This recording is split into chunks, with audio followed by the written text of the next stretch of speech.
je m'appelle Lou, j'ai 21 ans, j'ai le syndrome de Noonan. Je témoigne aujourd'hui pour donner des informations aux personnes qui en ont besoin.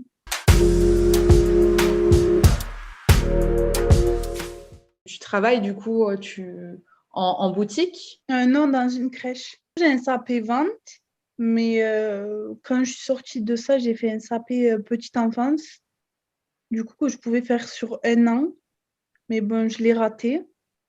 Après, j'ai fait un an de garantie jeune.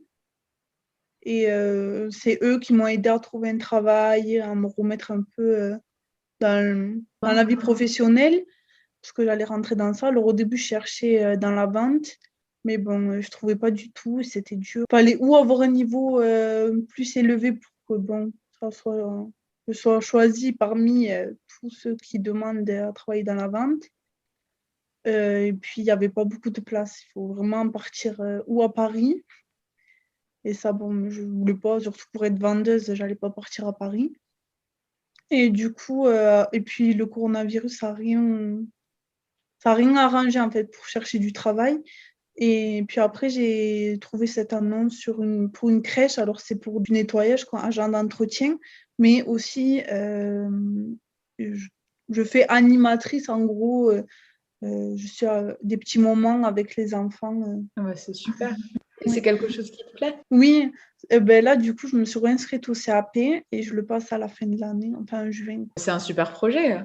Voilà, après à voir. C'est un parcours professionnel qui te correspond plus. Oui, puis même moi, dans ma personnalité, je me vois plus travailler avec les enfants maintenant que travailler dans la vente où il faut rester debout toute la journée, 35 heures. Moi, c'est pas possible en fait. Puis j'ai fait beaucoup de stages dans ça et je me vois pas du tout. Ça serait très très compliqué de. Enfin, très très. J'abuse un peu, mais ça serait compliqué, c'est vrai.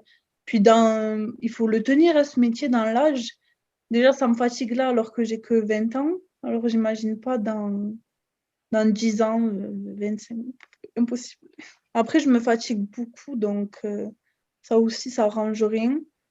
Déjà, là, j'ai un contrat de 4h30 par jour, donc, et même là, avec peu d'heures, ben, je reste fatiguée. Après ça, à la fin de la journée, je suis morte. Donc, bon. C'est pour ça aussi que je vais faire le dossier, si je peux avoir une petite aide à côté. Pour toi, ce qui est l'idéal, c'est d'avoir du mi-temps plutôt. Oui. Après, là, attention, ils m'ont proposé que ça, donc bon, tant mieux. Puis avec toutes les aides de l'État, enfin, je me retrouve à un salaire, ça va quoi, je peux vivre tranquillement, sans problème, tout ça avec un petit contrat. Donc bon, pour l'instant, c'est que du plus. Et puis, je pense que ça doit être sympa de pouvoir travailler avec les enfants. Ah oui, beaucoup, moi j'aime trop. C'est un peu naïf, donc ils voient le mal, mais ils voient pas le mal. Donc bon, c'est bien de travailler avec des enfants. Est-ce qu'au travail, t'en as parlé de ton syndrome ou t'en as pas parlé? J'en ai parlé quand j'ai eu l'entretien, parce que bon, il y a quand même des rendez-vous importants. Mais si elle me demandait un jour, oui, tu dois être là, pourquoi t'es pas là? Parce que truc, ben, il fallait bien quand même expliquer. Après, à mes autres collègues, ben, dans une réunion, la directrice, elle en a fait part, en fait. Elle m'a dit, oui, Lou, elle a mal. Par exemple, ben, j'avais eu beaucoup mal aux mains. C'est pour ça qu'un jour, je n'étais pas allée au travail. Et du coup, elle en a dit. Après, j'ai dû l'expliquer devant tout le monde. Je me sentais. Enfin, ça venait vraiment pas de moi, sinon je l'aurais jamais dit. Mais ça, je me sentais forcée d'expliquer ce que j'ai. Enfin, expliquer. Je n'ai vraiment pas expliqué. J'ai juste dit que j'avais un syndrome depuis ma naissance et que voilà, que ça pouvait venir de là parce que je sais même pas d'où, si ça vient de là ou voilà quoi, ça vient d'autre chose. Mais bon, je me suis sentie forcée quoi, de le dire. En fait, ça t'apportait rien qu'ils le sachent. Ah non, pas du tout, hein, parce que encore une fois, il n'y a pas de différence entre eux et moi. Je peux faire autant que eux ils font. Donc voilà, c'est pour ça que je le dis pas. Après, si je sentais que des fois je me sens je sais pas comment expliquer, mais si je me sens moins capable que eux, par exemple, je pense que je l'aurais dit oui, mais je fais pas ça parce que j'ai ça, quoi, mais non. Ok.